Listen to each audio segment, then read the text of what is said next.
Hey YouTube, Dustin Rider here with my review of Kamen Rider Ex-Aid Episode 34. I'm like 70% sure it's 34. Again, like with Q-Ranger, I might have gotten the number wrong. It just especially threw me off with this one because I stopped reviewing them for so long, and I had like a system of like 1 second numbers ahead of the other or whatever, but except that's not true anymore because they messed it up. Anyway, this episode was pretty decent. Continuing off of where we left. That was a weird way of saying that. But where we left off with Brave having betrayed the group because he's working with Kronos with promises to bring back his girlfriend. And there were some interesting bits about that. Again, I'm very conflicted on the whole everyone's alive bit. I just hate, like I said, when things take away the stakes, but it does present some interesting opportunities. Mainly in this episode, Brave basically wanted some sort of proof / incentive / reward for him working with Kronos, and Kronos basically just gave him like a bit of a crumb of, hey, look, there's proof I can do this, now you have to keep doing stuff for me. And that proof was he materialized his girlfriend, and she was basically like in the library episode of Doctor Who with the ice cream, ice cream, ice cream, hey, who turned out the lights? Like, it was just like repeating the last words she had said.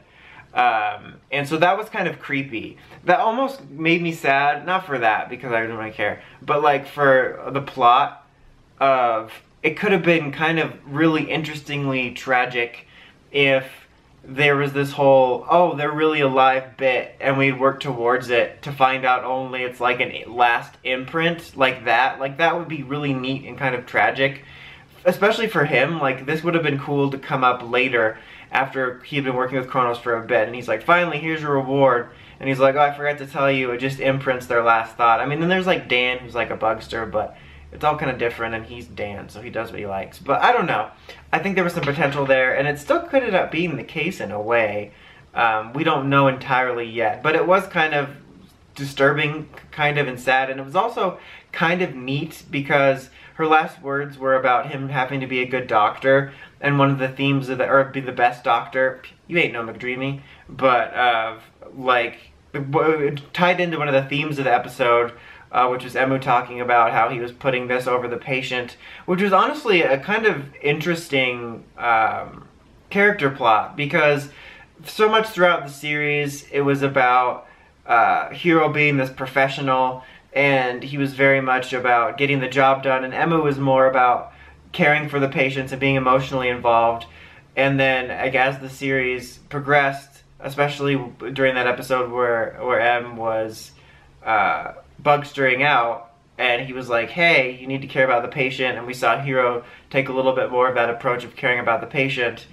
It's just been kind of an interesting evolution, because Hiro's always been, it's about the patient, but don't get emotionally invested, because the emotional aspect will cloud your judgment, so you need to take a more clinical approach. But then over the course of the series, he learned to care a little bit more and see value in M's approach. But then now, he is solely basing his decision-making off of, or at least apparently, his personal emotional feelings. It's not even about getting emotionally invested in the patient's story or overly invested in their story.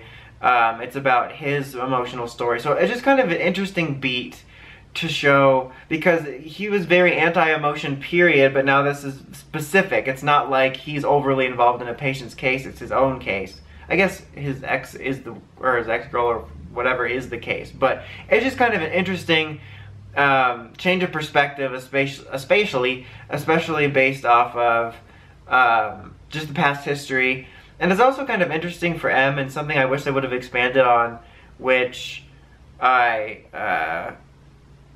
sort of mentioned in my early reviews of how I hate when there's two different approaches, and then like M's like, oh, the patient meh, approach is always overshadowed, when I think both of their approaches have value, where getting involved in them personally and caring on an emotional level can help, but Brave sort of the ends justify the means approach also can work, where if you don't get too invested and you can just do things very quickly. And I think that there's something kind of interesting here with that a little bit that I think could have been benefited by maybe expanding upon it earlier, is just that even though Emu or M or whatever is still about the patient and caring about the patient and being a little more involved in that emotionally, he's looking at this through, like, Brave, you're making an emotional decision. And that's, in a way, actually, that's surprising, because usually he would be like, oh, but it's just about this girl, you have to understand.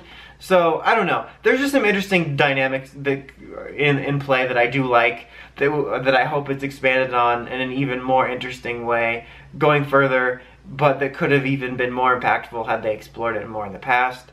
It's also just kind of interesting to see all the different dynamics at play in terms of how alliances have shifted and stuff, because like right now Palad and Graphite are trying to get M to work with them because they're both trying to take down Kronos, but I'm still not entirely sure what the Bugster's real motivation is. Like, I get it, like the things we've been told, but I just don't, I feel like this would be something that would be benefited more if I felt more of a clear understanding where I could see, oh, I get behind, or I can see, like kind of like the Roy mutants. By the end I was like, oh, I get where they're coming from, and I just don't feel that for the Bugsters, and I think that would make this all the much more interesting when you have these factions of, like, you know, the CR, and then Brave and Kronos' team, and then the Bugsters right now.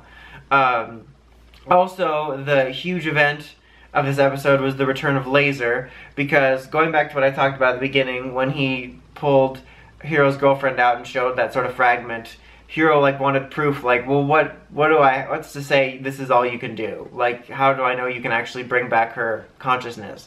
And then he's like, oh, let me show you. That was the noise.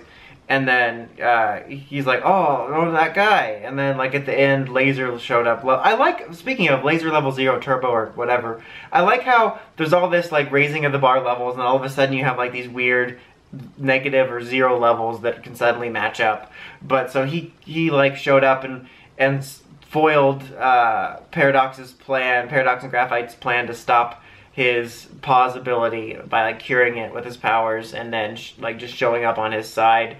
And he hasn't spoken a word unless I missed it, and the preview next week doesn't show him speaking yet. I honestly don't remember if the scans show actual Kiriha, like the actor or not. I mean, in the comments you can let me know. It's been a minute since I've looked at them. Like, even though the scans came out like right before this episode happened.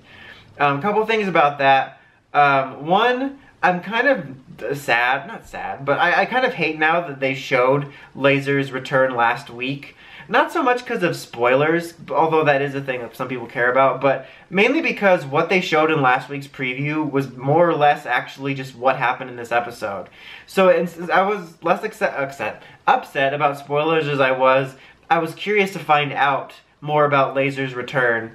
And basically, what we were shown in the preview last week is exactly what went down in this episode, sans 2 little scenes. So it really wasn't worth it to tease it, even though, like, basically the end of the episode was a cliffhanger of it. So, I'm interested to see how that to see how that plays out. It honestly could be, like, that he can't fully get them back, or that he could bring back certain aspects. So, I mentioned last week how it would be interesting and not that far-fetched that Kiriha would want to work with him because he's fighting against Dan, who's part of Team Ex-Aid at the moment. But it could be that he managed to just bring back, like, the basis of him, or like a base form of him with just fighting abilities to become like a mindless drone. So I'm interested to see how that plays out, just because it's kind of curious, and I didn't even think about anything like that until they brought back his girlfriend with just like an imprint of her last thoughts. But anyway, overall, I thought it was pretty solid. It wasn't anything, other than Laser's return, wasn't anything monumental. It was just kind of a decent, like, you know, continuing further in the plot episode. I'd probably give it a 7. But anyway, until next time, don't forget to like, comment, subscribe. Kamen Rider, signing out.